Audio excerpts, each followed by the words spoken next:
Amigos, muy buenos días. Bienvenidos a esta nueva semana de noticias aquí en 24 horas en la comunidad.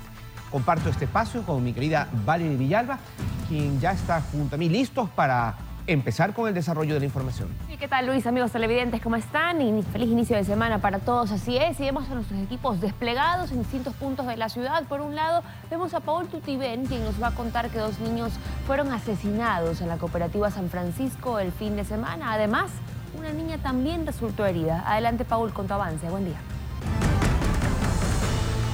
¿Qué tal, Valerio Villalba, Luis Antonio Ruiz? Buenos días, amigos televidentes. Feliz inicio de semana justo en la cooperativa San Francisco. Esto es frente a la penitenciaría del Litoral, un sector peligroso según la Policía Nacional. Durante la noche y madrugada de este domingo se registraron 4 balaceras, 4 enfrentamientos entre bandas criminales. En una de estas balaceras, 2 niños que eran hermanos de 10 y 6 años lamentablemente fallecieron producto de las balas perdidas. Sujetos llegaron a un inmueble y balearon esta casa donde habitaban los menores. Una niña de 5 años que era hermana o que es hermana de los fallecidos se encuentra delicada de salud acá en el Hospital Francisco de Casa Bustamante. Además, también la mañana de ayer se registró otro fallecido en el mismo sector, a pocos metros donde los menores fueron acribillados. Los detalles en pocos minutos. Estén atentos a esta información. Gracias, Paul. En pocos minutos más estaremos contigo. Ahora también tenemos un avance de Vanessa Robles. Ella nos cuenta que el IES declaró en emergencia su sistema de salud para agilitar la compra de medicamentos e insumos. Adelante con tu informe, Vanessa. Buenos días. ¿Qué tal, amigos? Buenos días. 5 de la mañana con 57 minutos. Y sí, luego de reiterados plantones y pedidos por parte de los pacientes en cuanto a medicinas e insumos, el IES declara en emergencia también su sistema de salud como una respuesta también a lo mencionado por el presidente Lasso el pasado 17 de junio. Esta emergencia, que fue declarada oficialmente la semana pasada en la voz del vicepresidente Borrero, se extenderá por 60 días y la finalidad es esa: abastecerse de medicamentos e insumos en los hospitales del IES, ISPOL y todo en escala nacional. Más adelante les contamos. Estaremos pendientes del desarrollo de la información que ustedes manejan. Por el momento vamos a insistir en este tema que nos ha conmocionado porque protagonistas de la desgracia son 2 niños que fueron asesinados en la cooperativa San Francisco al noroeste de Guayaquil, luego que sujetos dispararan en reiteradas ocasiones a la casa donde se encontraban los menores de edad. Así es, este hecho ocurrió después de que varios sujetos asesinaron a un hombre cerca de ese lugar. Llegar a la cooperativa donde fueron asesinados los hermanitos es encontrarse con enormes grafitis de los lobos, dando a entender que la zona es liderada por esa banda. En el barrio pocos se atreven a hablar por el riesgo que representa. Casi toda la noche dispararon aquí. Esto era como el tiro del oeste. Dispararon a personas que no eran personas inocentes. ¿Y los niños qué hacían a esa hora? ¿Qué estaban haciendo? Estaban fuera de la calle y era tarde de la noche. Testigos indicaron que primero se produjo una balacera que duró cerca de 1 hora. Luego ingresaron las armas por la ventana de una casa y mataron a un hombre que se encontraba en su cama. Cuando los criminales escapaban en las motos, los menores que se encontraban afuera de la casa corrieron e ingresaron. Los sujetos se estacionaron afuera del inmueble y balearon la humilde vivienda. Las paredes, las ventanas y la puerta de madera presentan los orificios de los impactos. ¿Cuántos disparos usted escuchó?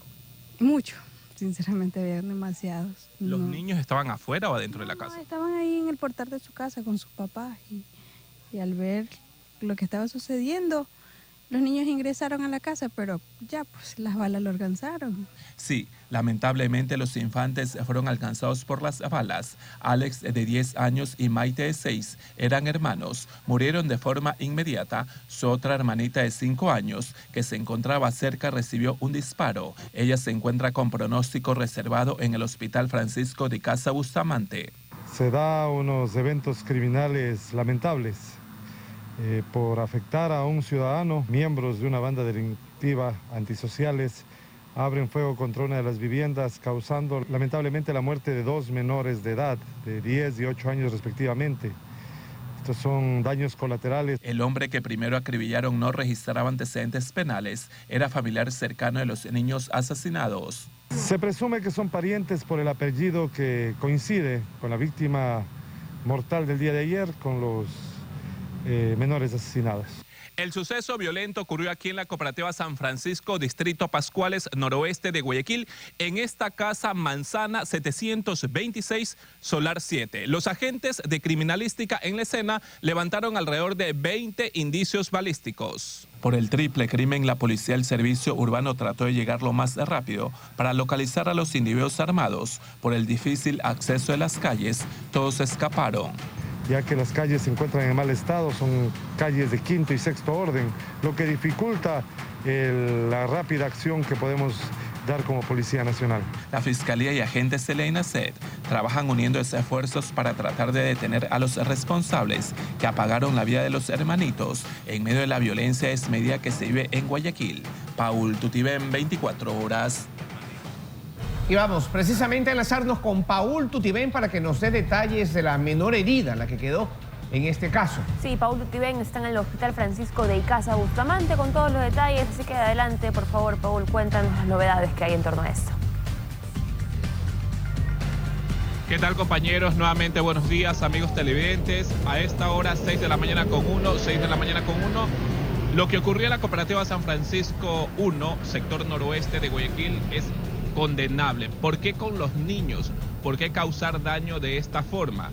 De lo que se sabe, los sujetos en el momento cuando escapaban, luego de asesinar a un hombre que habitaba a pocos metros donde los niños vivían, obviamente esto ha causado malestar, preocupación entre los ciudadanos que piden que los responsables sean detenidos. Si bien es cierto, mataron a los niños, la policía trató de ubicarlos, pero fue imposible porque es difícil llegar a ese punto. La menor de 5 años, que es hermana o era hermana de los niños acribillados, se encuentra aquí hospitalizada en la casa de salud ubicada acá en el centro de Guayaquil, en el Hospital Francisco de Icaza Bustamante. Ella recibió un impacto de bala a la altura de su hombro derecho, orificio con entrada y salida. A un inicio fue llevada al Hospital Monte Sinaí, luego fue derivada en una ambulancia acá al Hospital Francisco de Icaza Bustamante. Se conoce que ya está estable, fue intervenida. El suceso ocurrió cerca de la medianoche del sábado. Durante la madrugada y durante las primeras horas de este domingo, la pequeña fue intervenida en esta casa de salud y de lo que se conoce, ella habría salido del cuadro en el que se encontraba, que estaba aparentemente en estado crítico. Ahora, la policía ha dicho que está investigando el suceso, la policía ha dicho que han realizado operativos en la zona, una zona considerada peligrosa, tomada por esta banda delictiva. Al llegar a este punto, la mayoría de los grafitis decían lobos. Los lobos aparentemente comandarían, aparentemente tendrían el liderato en esta zona y quienes se atrevan a tomar ciertos sectores en este punto aparentemente serían asesinados. Durante la noche y madrugada de este domingo se registraron 4 balaceras en ese punto. En uno de los sucesos mataron a este hombre con aproximadamente 10 tiros, ingresaron las armas por las ventanas y lo mataron cuando se encontraba en la cama.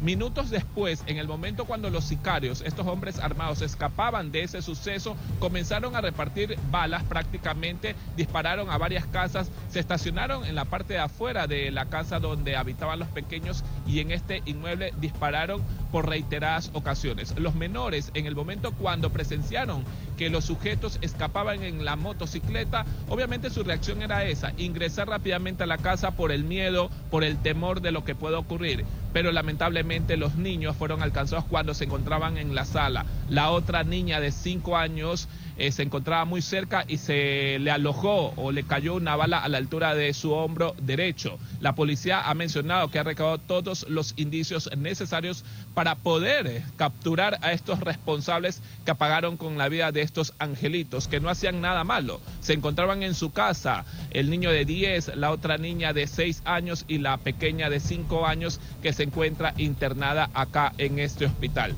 Es condenable el suceso, las autoridades deben hacer todo lo posible para que estos sujetos sean detenidos por lo que hicieron.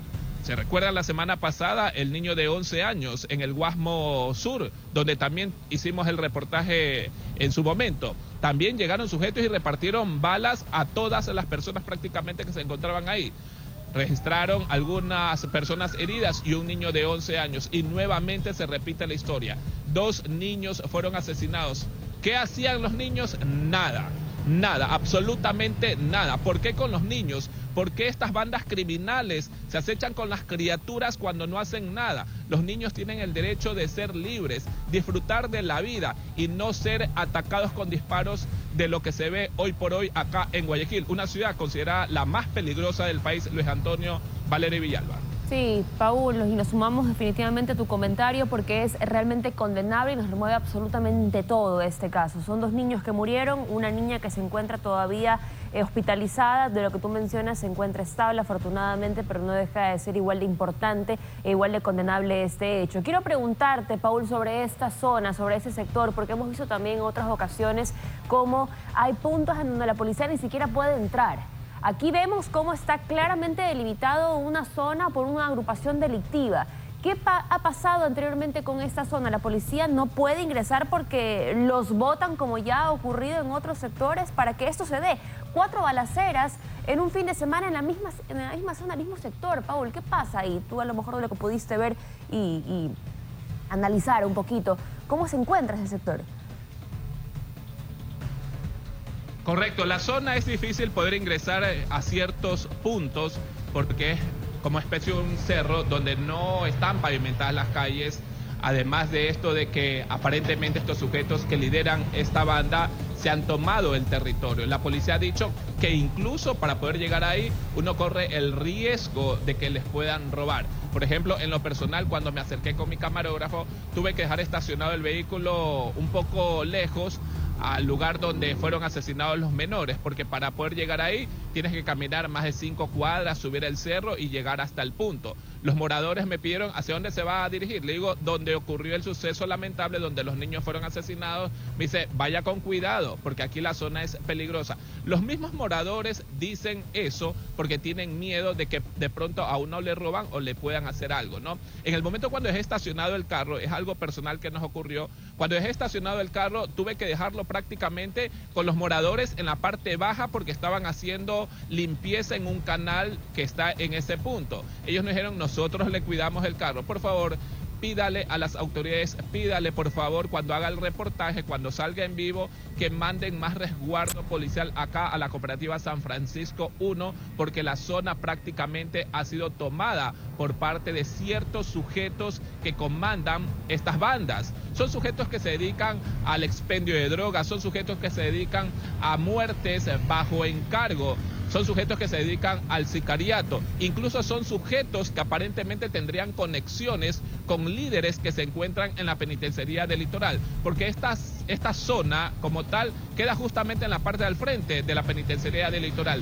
una zona considerada peligrosa. Solo entre la madrugada y la noche de este sábado, noche del sábado, madrugada del domingo, se registraron 4 balaceras. Primero mataron a un hombre, una de las balaceras duró más de 1 hora.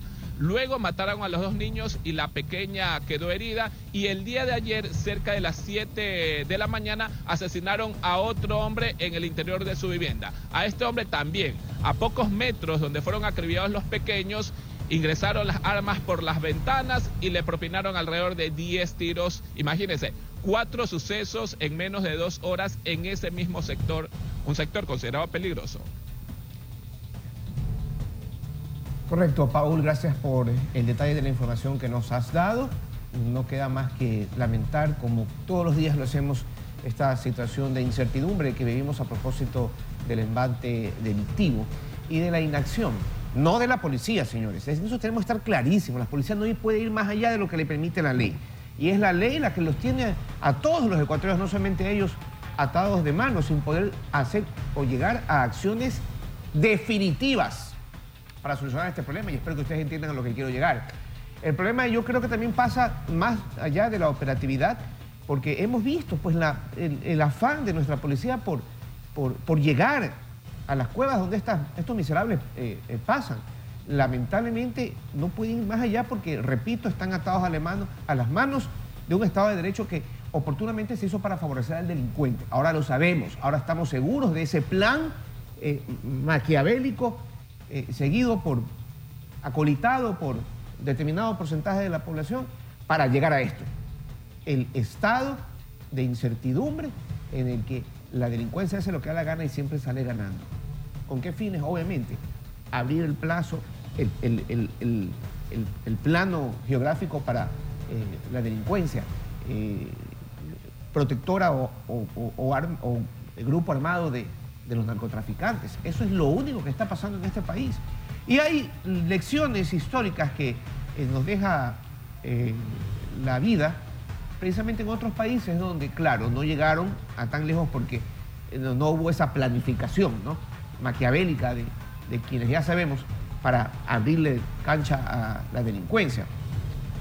Recién empezaba, por ejemplo, el caso del presidente Nayib Bukele.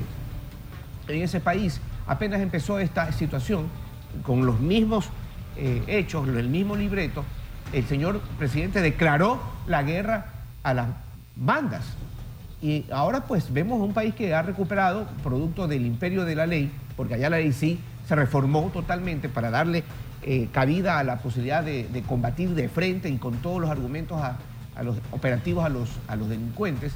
Allá funcionó, acá no, porque todavía están pues en el pataleo porque las cosas sigan en este estado de realidad.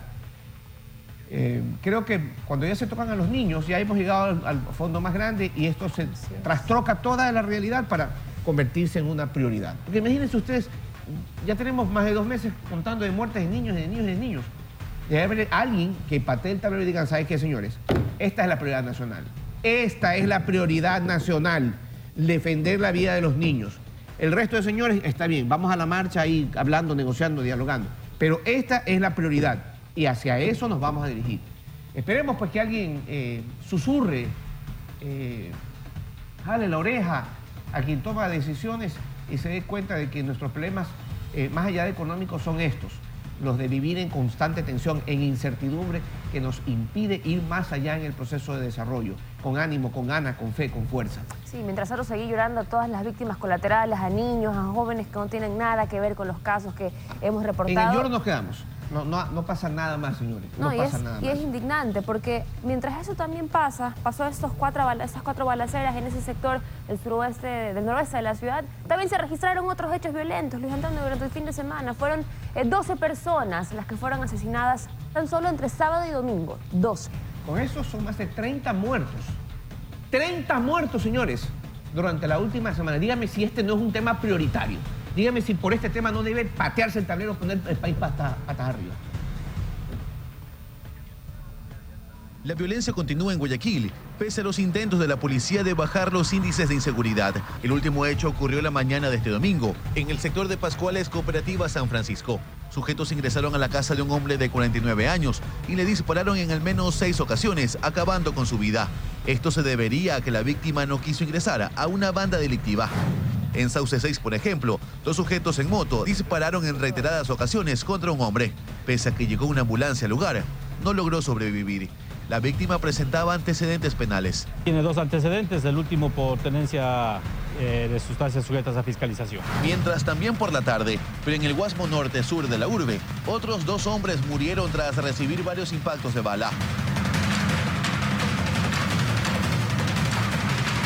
Pero los hechos de violencia también se dieron el viernes en la noche.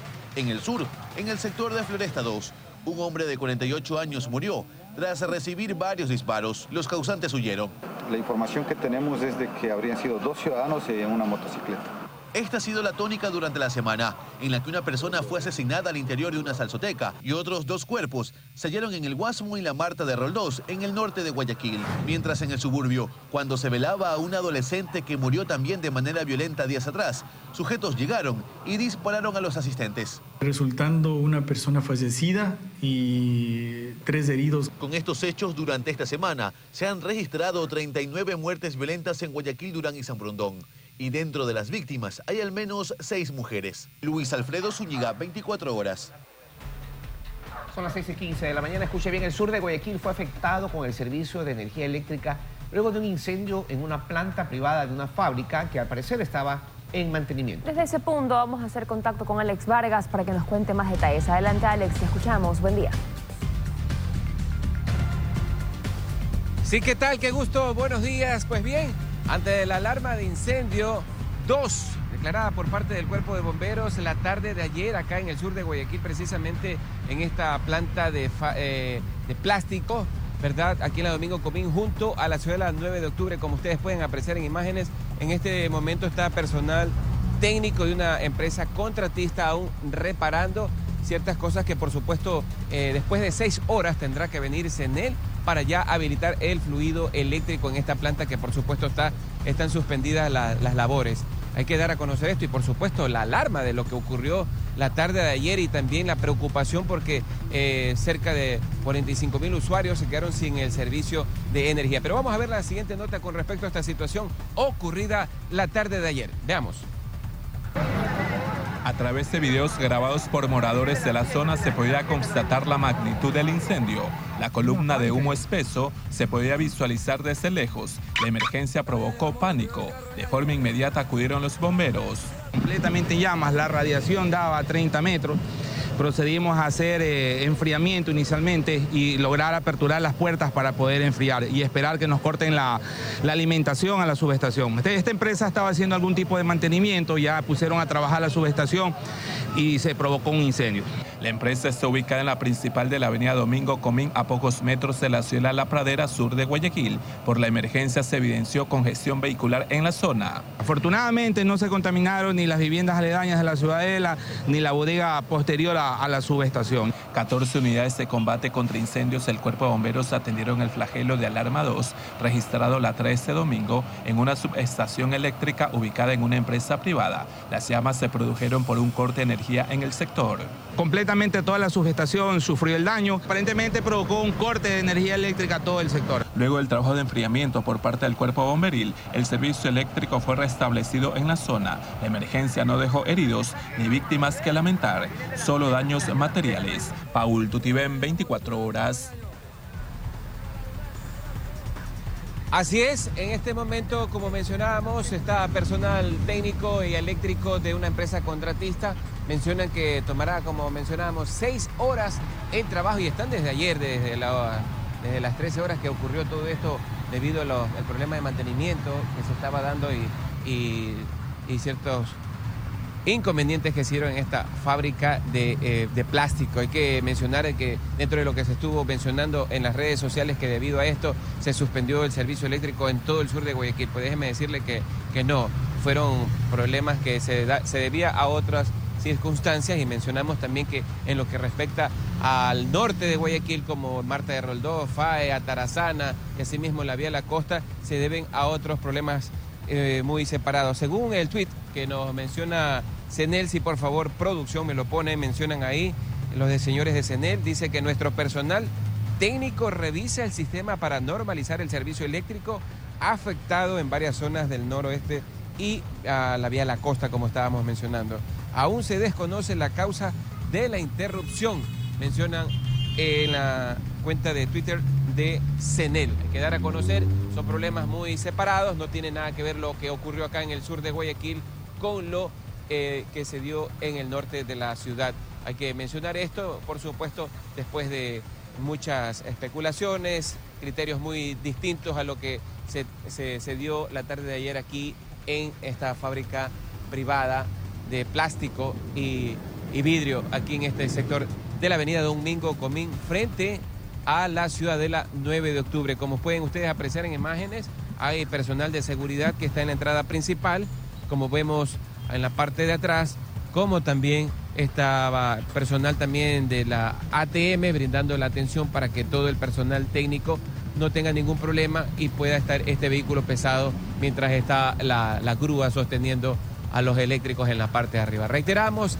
en 6 horas nos menciona el ingeniero que esto debe estar terminado. Una vez que se ha concluido, pasa una revisión para que vengan los técnicos de CENEL y asimismo habilitar en lo que es la línea media alta, y esto va a ser provisional para que asimismo la fábrica ya pueda seguir operando. Es lo que podemos dar a conocer a esta hora de la mañana aquí en el sur de Guayaquil, avenida Domingo Comín, junto a la ciudadela 9 de octubre. Así es, no hay de qué alarmarse, la situación se está está controlada precisamente, y aquí esta fábrica ya van a operar después de 6 horas. Y asimismo lo que ocurrió en el norte de la ciudad se deben a otros motivos que por supuesto ya contestó CENEL, y todo está normalizado. Compañeros, a esta hora de la mañana, 6:20. Gracias, Alex. Será importante presentar en este bloque el desarrollo de esta situación que el día de ayer complicó a muchos sectores de nuestra ciudad. Sobre todo para que estén seguros y conscientes de que el servicio ya está solucionado y que hay que volver, hay que seguir. Y que todo se restablece.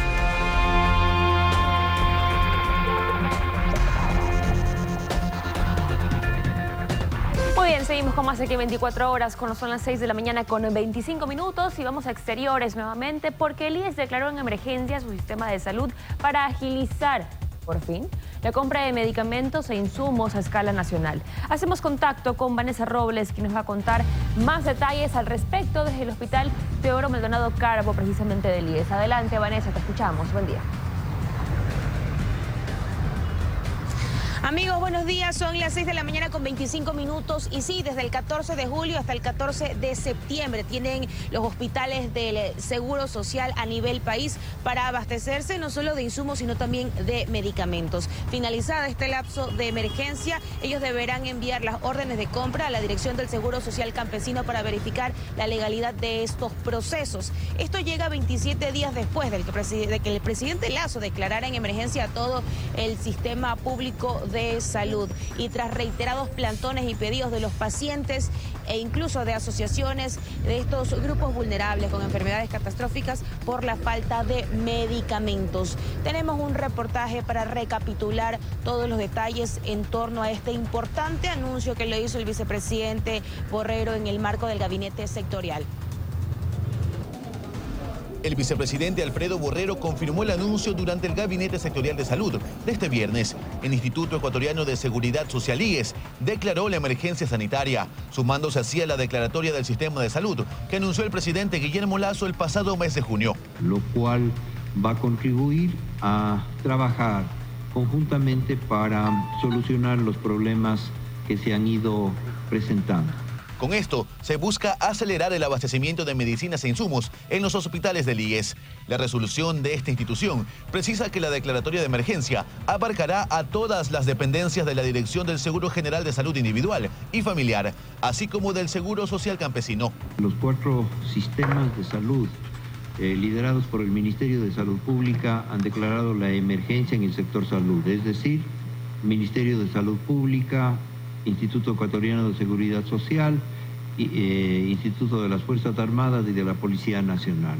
Esta decisión se toma días después de que pacientes y asociaciones realizaron plantones pidiendo la declaratoria de emergencia ante la falta de medicinas para pacientes con enfermedades graves. La Corte Interamericana de Derechos Humanos pidió también esta semana a Ecuador que adopte medidas inmediatas que posibiliten el acceso a un tratamiento médico adecuado al grupo de pacientes con cáncer en la sangre. Nosotros necesitamos para vivir tomar una pastilla cada 4 horas de bromuro de piridostigmina de 60 miligramos. Si nosotros nos falta esta medicina, lo que sucede es que corremos el riesgo de sufrir un paro cardiorrespiratorio. Desde el ISPOL han asegurado que el promedio de abastecimiento bordea el 42% y con la declaratoria de emergencia por 60 días esperan subsanar las deficiencias que existen en el subsistema.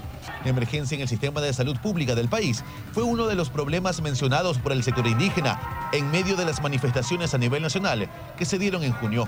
Durante el gabinete sectorial también se dio a conocer que ya se empezaron a hacer los pagos a los prestadores externos, tanto del IES como del MSP, para cubrir la deuda por $400 millones que mantiene el Estado. Se aprobaron las transferencias especialmente a Solca y otros proveedores de salud en el territorio nacional. Esto obviamente permitirá continuar con los servicios de derivación que las distintas instancias de salud tienen con empresas y proveedores de salud privados. Que estas medidas sirvan para finalmente contar con medicinas necesarias en los hospitales públicos es lo que esperan los pacientes. En Guayaquil, Luis Alfredo Zúñiga, 24 horas.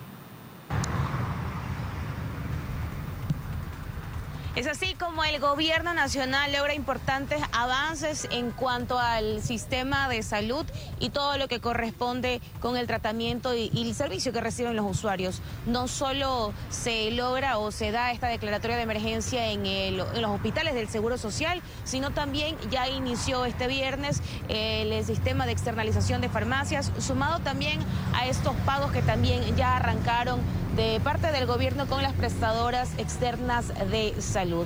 Solo para reiterar, cada uno de los hospitales del Seguro Social son los encargados de, luego de priorizar los medicamentos, elaborar la lista y hacer estas compras respectivas con el proceso que ya nosotros mencionamos. Eso es lo que les podemos contar a esta hora de la mañana. Son las 6 de la mañana con 29 minutos desde los exteriores del Hospital Teodoro Maldonado Cargo al sur de Guayaquil. Ustedes siguen, buenos días.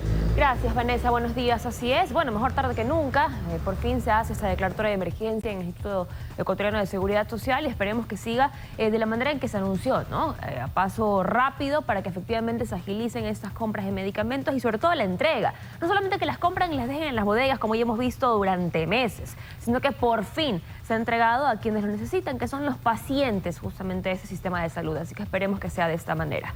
Son las 6 de la mañana con 30 minutos, amigos. Hay más información de la mano de Luis Antonio. Gracias, Valerie. Les contamos ahora que más de 2.800 contagios de COVID-19 se registraron en 24 horas a nivel nacional. Las autoridades esperan que haya una disminución en las próximas semanas y aclaran que esto no ha incidido de manera significativa en la demanda hospitalaria o en fallecimientos.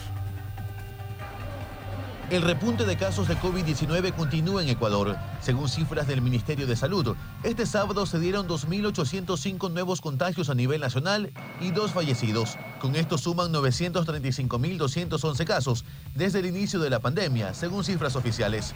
En Guayas de viernes a sábado hubo 447 nuevos contagios y en Pichincha, la provincia más afectada, registró 914 nuevos casos. Esperamos que este incremento se mantenga durante 1 o 2 semanas más y luego empiece a disminuir. El ministro ha asegurado que este repunte no ha incidido en un aumento significativo en la demanda de camas hospitalarias o de fallecimientos. No estamos teniendo casos graves que requieran hospitalización. La tasa de positividad en la detección de pruebas COVID es del 38% a nivel nacional. Ante esta situación, el COE Nacional decidió disminuir el protocolo de aislamiento para funcionarios públicos. Determinado que sea 5 días de aislamiento más 4 días de mascarilla nos va a ayudar mucho en la operatividad. De igual manera se modificaron los requisitos para ingresar al país. En caso de no poseer un carnet de vacunación, se permitirá tanto la prueba PCR como de antígenos. El COE además ratificó el uso de mascarillas en espacios cerrados.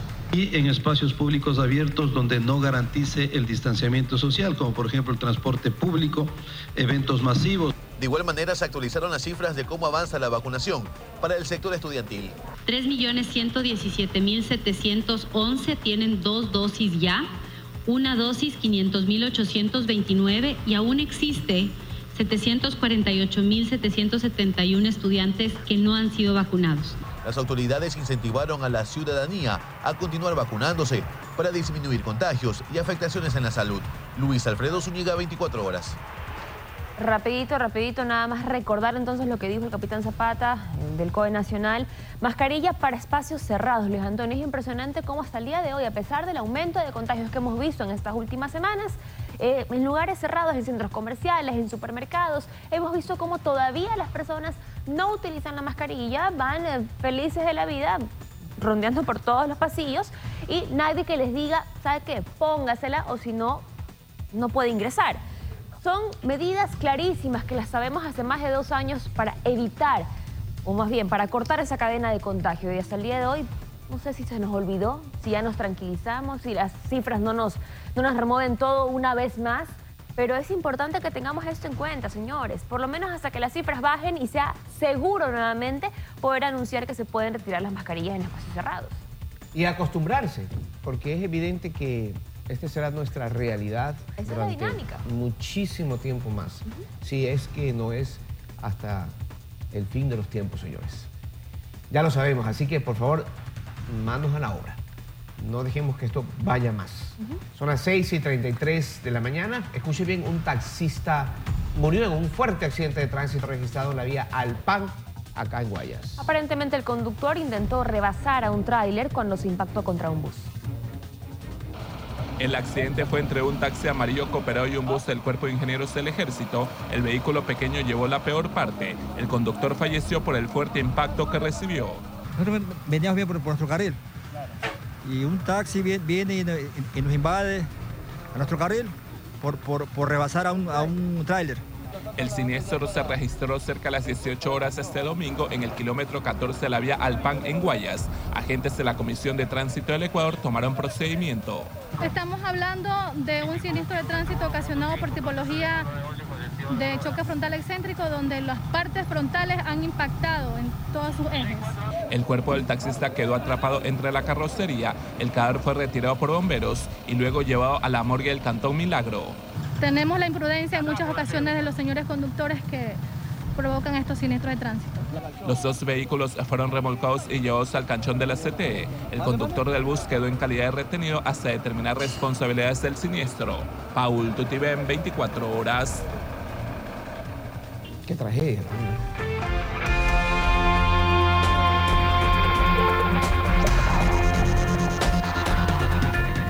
Ya son las 6:38 de la mañana. Escuche bien, una jueza de San Borondón anuló una de las dos órdenes de prisión que se han emitido en contra de Leandro el Patrón Norero. Le ha dispuesto medidas alternativas en el proceso abierto por tenencia de armas. Mañana también se le podría levantar la orden de detención que tiene por el caso de lavado de activos.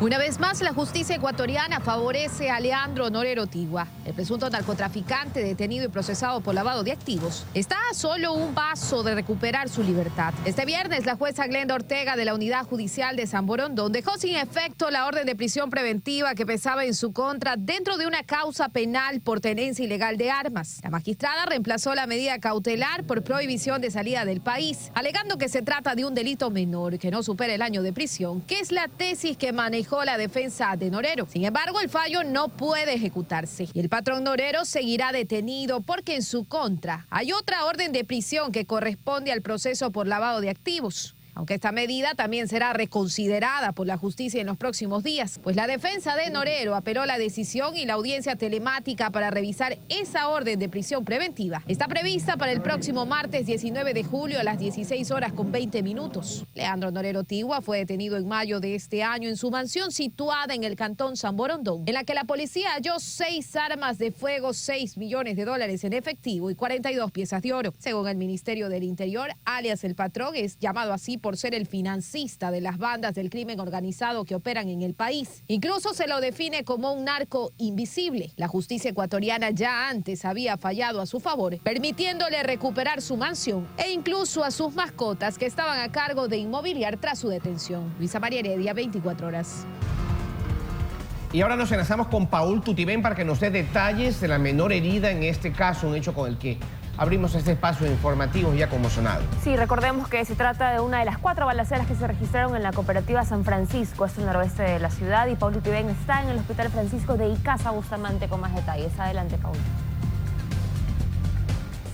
Así es, compañeros, nuevamente buenos días, son exactamente 6:41. Hay que dar a conocer que durante estas 4 balaceras en la cooperativa San Francisco, sector noroeste de Guayaquil, 2 hermanitos, uno de 10 años y la niña de 6 años, fueron asesinados, mientras que su hermana permanece hospitalizada acá en una casa asistencial. Luis Antonio Valery, hay una cifra que preocupa, que alarma y que debe ser tomada en cuenta por las autoridades. ¿Por qué? Según las cifras, más de 40 niños han sido asesinados en lo que va del año solo en la zona 8 que comprende a Guayaquil, Durán y San Borondón. Más de 40 niños asesinados, así como están escuchando, más de 40 niños. De estos niños asesinados, 27 eran 27 adolescentes y cerca de 15 niños menores de 12 años han sido asesinados en lo que va del año. Es una cifra que preocupa, que debe ser atendida por las autoridades para que ya hagan algo, porque no es dable que niños sean asesinados acá en Guayaquil prácticamente por no hacer nada, porque los niños deben de ser prácticamente tratados como niños, indefensos, ¿no? Ahora, con respecto a la información, la pequeña de 5 años que fue herida producto de este ataque a bala se encuentra acá en el Hospital Francisco de Icaza Bustamante. Ya le retiraron el proyectil, se encuentra estable, no está grave. Aparentemente el día de hoy podría ser dada de alta y eso se dará a conocer en un reportaje oportuno que vamos a realizar. Con respecto a las 4 balaceras en la cooperativa San Francisco 1, sector noroeste de Guayaquil, esta cooperativa, para que ustedes se ubiquen, que en la parte del frente de la penitenciaría del Litoral, sector considerado por las mismas autoridades peligroso, ya han hecho ejecuciones. Han tratado de ubicar a estos criminales, pero hasta ahora no hay detenidos. ¿Qué pasó? Se registraron 4 balaceras. En una de estas balaceras mataron a un hombre con más de 10 tiros, ingresaron las armas por la ventana de esta casa y le dispararon a este sujeto cuando él descansaba en su cama.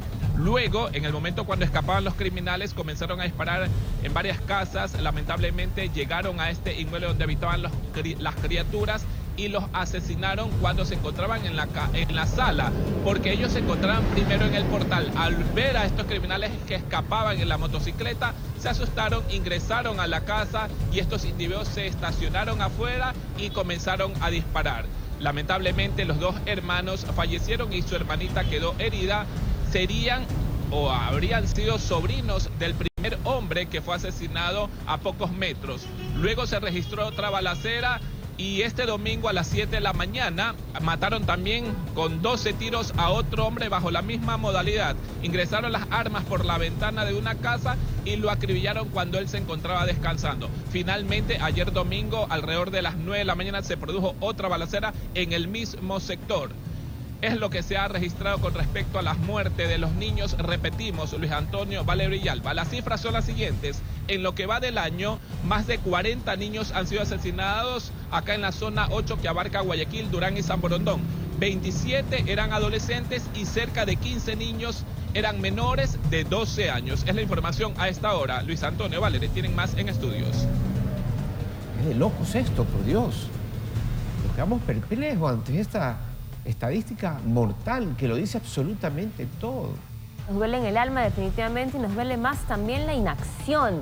Ver cómo más niños siguen muriendo, más víctimas inocentes terminan pagando los platos rotos porque aún no hay resultados de estos, entre comillas, trabajos que se han realizado, que se han prometido tantas veces desde que empezó esta serie de asesinatos en una velocidad impresionante desde el inicio de este año, y operativos y cercos y toques de queda y sectores, entre comillas, pues muy bien vigilados. Vemos como esto no ha funcionado para nada porque los muertos siguen dándose, se siguen registrando esas muertes violentas y siguen dañando a nuestros niños, siguen matando a nuestros menores de edad, los que tienen un futuro por delante y que no tienen nada que ver con todas estas muertes que hemos visto. A patear el tablero, señores del gobierno.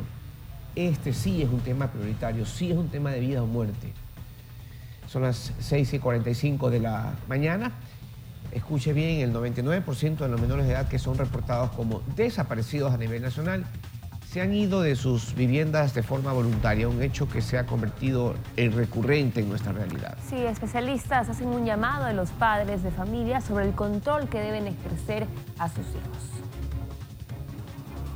Christopher fue localizado en la terminal terrestre de Riobamba. Estuvo desaparecido 2 días. De su casa, ubicada en el Guasmo Sur de Guayaquil, había salido con dirección al colegio. Ese día nunca llegó al establecimiento. Emprendió el viaje a la provincia de Chimborazo. Allá lo ubicaron por medio de coordinaciones con la policía especializada. Decidió irse de casa de forma voluntaria por problemas en el hogar. El adolescente de 16 años fue entregado a su progenitora. Su foto, sus datos personales y los números de sus familiares se viralizaron en las redes sociales. Pedían que se ubique al menor que estaba desaparecido, pero apareció en la sierra. El menor se encontraba deambulando en esta localidad, el mismo que se encuentra en buen estado de salud a este momento.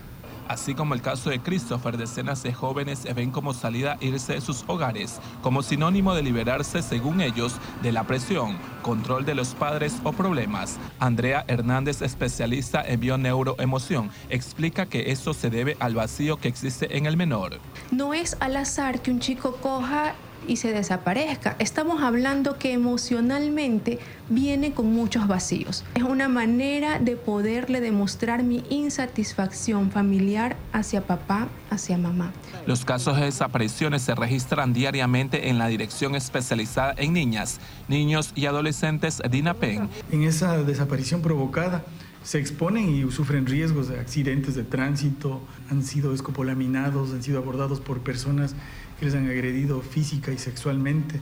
Hay casos de jóvenes que se van de sus casas para no ser controlados. En las calles dicen que se sienten libres. Esto conlleva que grupos criminales vean con facilidad reclutarlos para sus filas relacionadas al mundo delictivo. Tratan de buscar autoabastecerse, tener ya no reglas establecidas en el hogar, sino ya tener sus reglas propias, independencia. Numerosos adolescentes abandonan cada año el hogar paterno con los peligros que conlleva para ellos, jóvenes e inmaduros aún. La crianza, sobre todo los primeros 7 años de vida de un individuo, que es donde mamá está 100% presente, todos los vacíos que ella nos deje a nivel emocional es lo que está formando el 50% de la personalidad de un adulto. El 99% de casos de menores reportados como desaparecidos han sido resueltos por la DINAPEN. La desaparición de los adolescentes en el país no es por extorsión, sino por problemas dentro del núcleo familiar. Paul Tutiven, 24 horas. Yo no tengo hijos, no opino. Solo doy gracias a Dios por los padres que tuve. Fantásticos, seres excepcionales, quien los conoció nunca los olvidará. Conmigo fueron firmes y decididos. Y aquí estoy, Señor, humildemente tratando de hacer algo productivo por nuestro país. Ahí está entonces la recomendación también de los especialistas, estar muy pendientes de lo que hacen nuestros niños, nuestros adolescentes, y cuando hay que corregirlos y estar firmes y decididos. De otro de los deportistas que ganó medalla de oro en los Juegos Bolivarianos. Se trata del karateca José Acevedo, quien a nivel internacional ya ha conseguido algunos triunfos, pero él busca ser también el primer ecuatoriano en ganar una medalla en el Mundial de esta disciplina. Tras ganar varias medallas a nivel internacional en algunas competencias, el karateca nacido en la provincia de El Oro, José Antonio Acevedo, consiguió proclamarse campeón en los Juegos Bolivarianos en la división kumite de 84 kilogramos. Además se llevó el bicampeonato por equipo. Su gran nivel en la actualidad lo llevó a poder vencer a todos sus rivales, algunos de ellos considerados como los favoritos para las medallas. Asegura que todo se debe al gran trabajo realizado previo a la competencia. Primer ciclo olímpico, ¿no?, para París 2024, y gracias a Dios se dio el objetivo que esperaba. Yo sabía que podía entrar en podium, pero se logró la medalla de oro. Uno de sus entrenadores nos cuenta que las horas de entrenamiento han valido la pena para ser uno de los referentes del karate en el país. Feliz del trabajo que José Antonio reflejó en los Juegos Bolivarianos. Vamos consiguiendo ahí aspectos importantes dentro de la planificación deportiva que nos permite a nosotros como entrenador direccionar a un atleta para que se enfoque a esos resultados, que mantenga un podio. Acevedo asegura que entre sus objetivos está llegar a los Juegos Olímpicos de 2024, pero debe ir paso a paso para meterse entre los mejores del mundo. Tengo en octubre el campeonato de Juegos Sudamericanos, es la segunda parada del ciclo olímpico, que es sumamente importante porque es clasificatorio para los Juegos Panamericanos de Chile 2023, entonces es mi objetivo principal en estos momentos. Quiero ser el primer karateca ecuatoriano masculino en tener medalla mundial. Y a pesar de su juventud, los resultados que ha obtenido lo ha llevado a ser un ejemplo de las futuras generaciones del karate. Alegría, pues, porque aparte que va representando por el Ecuador, va representando a mi provincia, entonces mucha alegría de que lo haya logrado. Un orgullo porque él representa a la provincia del Oro, él es seleccionado nacional y nada, pues su esfuerzo y dedicación nos alegra a todos. Acevedo entrena 4 horas al día para poder tener un alto nivel de competencia y poder tener buenos resultados en cada una de las competencias a las que asiste. Isaac Jacome, 24 horas. Muy bien, qué orgullo, definitivamente. Y vamos a seguir hablando seguramente de ellos. Vamos a estar muy pendientes de lo que vaya a ser sus entrenamientos y lo que tengan planificado para lo que sería este inicio del ciclo olímpico. Y algunos de ellos que ya, mira, apenas terminaron los bolivarianos y ya del fin de semana para acá han estado compitiendo a nivel internacional. Muchos han viajado a Europa para ya seguir con las competencias. No hay descanso. Así es, y no solamente aplaudir y celebrar, sino que permanentemente apoyarles para que no les falte absolutamente nada, para que se borre esa historia nefasta de dejarlos a la buena de Dios y sepan que tienen todo nuestro apoyo, pero no solamente en palabras, sino económicos. Con hechos, definitivamente. Momento de despedirnos.